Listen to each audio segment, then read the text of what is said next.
today, 70% of people are starting their search online, and they'll put in 5, 6 word search terms. So there are literally tens of thousands of words people are searching. Now the most common term is apartments, and they'll type in apartments, and that's 2% of all searching. Then the 25 terms are another 14% of all searches. So basically, most people are typing in some relatively straightforward combination. The next 300 terms would be more like city terms. They'll type in Houston apartments or Dallas apartments. They put in whatever set of terms they put in, they get a set of search results.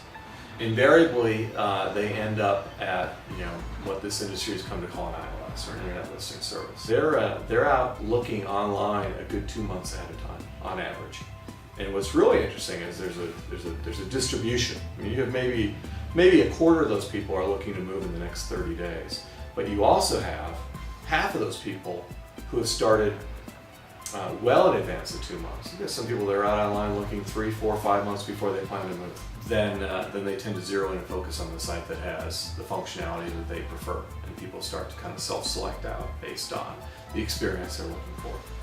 And when they get closer to their move date, then they start initiating contact with the properties. And roughly, we think about a quarter of the people online, from what we've seen on our site, will either call or email from the site ahead of time. The other 3/4 will just turn up to the leasing office.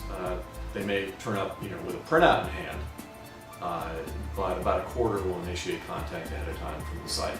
10 years ago, they would have turned up at 15 properties on a Saturday afternoon.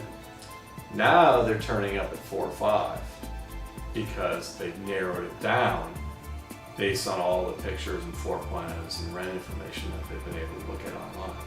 While they may start at an ILS, a lot of them end up at a corporate website, what we're calling an apartment marketing site. And increasingly, renters are figuring out that when they get to the tail end of their search and they're really zeroing in on a number of properties, they want to learn about that property in greater detail, and they'll end up going to the management company's website to learn more about the property and management company, who they're going to be, who their landlord's going to be.